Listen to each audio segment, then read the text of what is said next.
রহমানির রহিম বলো বিসমিল্লাহির রহমানির রহিম আবার বলো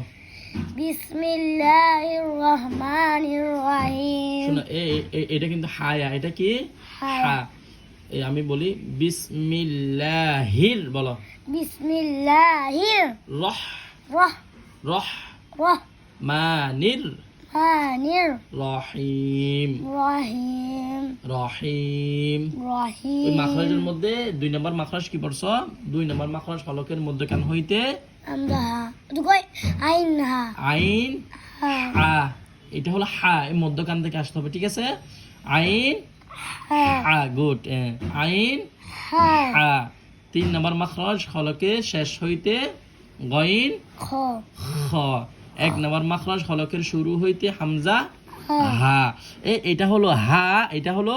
হা এটা হলো 1 নাম্বার এটা হলো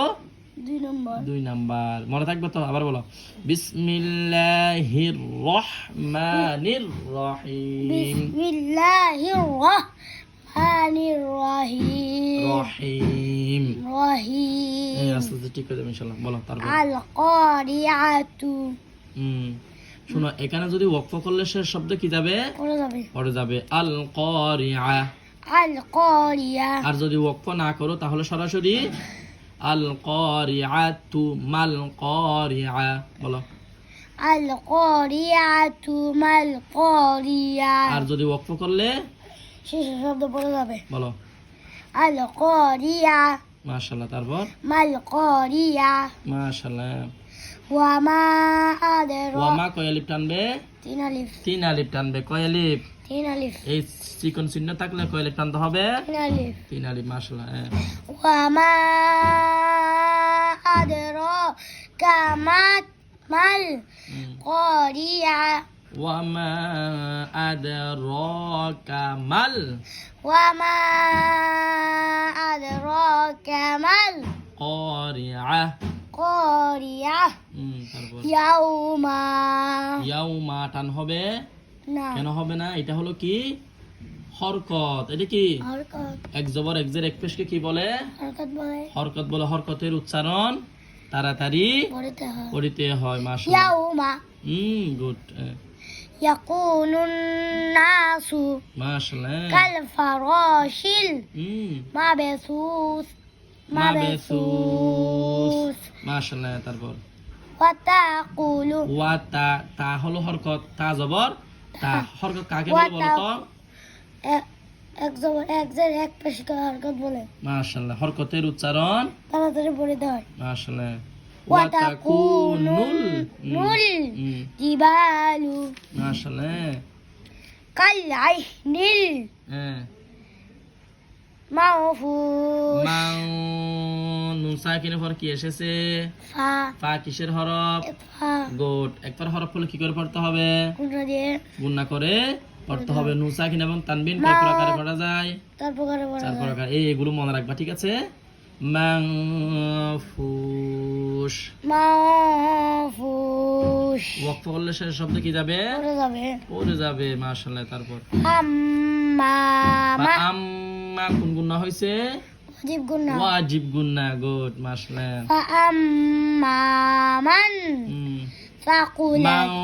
কোন কায়দা হবে নুন সাকিনের পরে কি এসেছে সা কিসের হরফ কি করে পড়তে হবে গুণনা করে পড়তে হবে মাশাআল্লাহ ফাকুলাত আম্মান সাকুলাত আম্মা সাকুলাত ওয়া মাওয়াজিনু মাশাআল্লাহ ফাহুয়া গুড মাশাআল্লাহ ফি আইশাতির কি হবে মদের হরফ ফি আইবাদি ফি আইশাতির ফি ও মদের হরফ আইনিয়া জিরে ই ও মদের হরফ ফি আইশাতির রাদিয়া মাশাআল্লাহ ওয়া আম্মা মাম্মা কোন গুণনা হইছে ওয়াজিব গুণনা গুড মাশাআল্লাহ ওয়া আম্মা মান খাফাত মাওয়াজিনু মা ওয়া ওয়া আলিফ জবর ওয়া কি কোন মত হবে মদের মদের হরফ গুড জবর জবর মাওয়াজ বাম পাশে কালি আলিফ মাওয়াজ হ্যাঁ মাওয়াজিনু মাশাআল্লাহ ফা উম্মুহু ফা কোন গুণা হবে ওয়াজিব গুন্না গুড বেশি করে করতে হবে ওয়াজিব গুণা বলো ফা উম্মুহু হাউইয়া মাশাআল্লাহ ওয়া মা আদরাকা মা হাই কামাহিয়া কামাহিয়া মাশাআল্লাহ নারুন হামিয়া নারুন কি গুণা হবে তানবিনের পরে কি এসেছে হা হা কিসের হরফ হা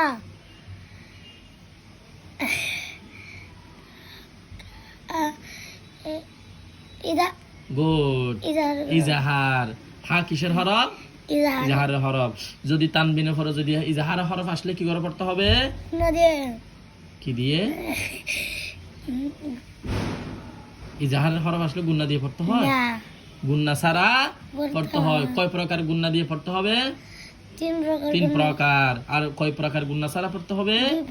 দুই প্রকার গুন্না দিয়ে পড়তে হবে তিন প্রকার কি কি ইকলাব ইদগামে বা গুন্না তারপরে ইজাহার ইখফা গুন্না ছাড়া কোন গুণগুলো পড়তে হবে দুইটা কি কি ইদগামে বালা গুন্না ইজাহার ইজাহার মনে থাকবে তো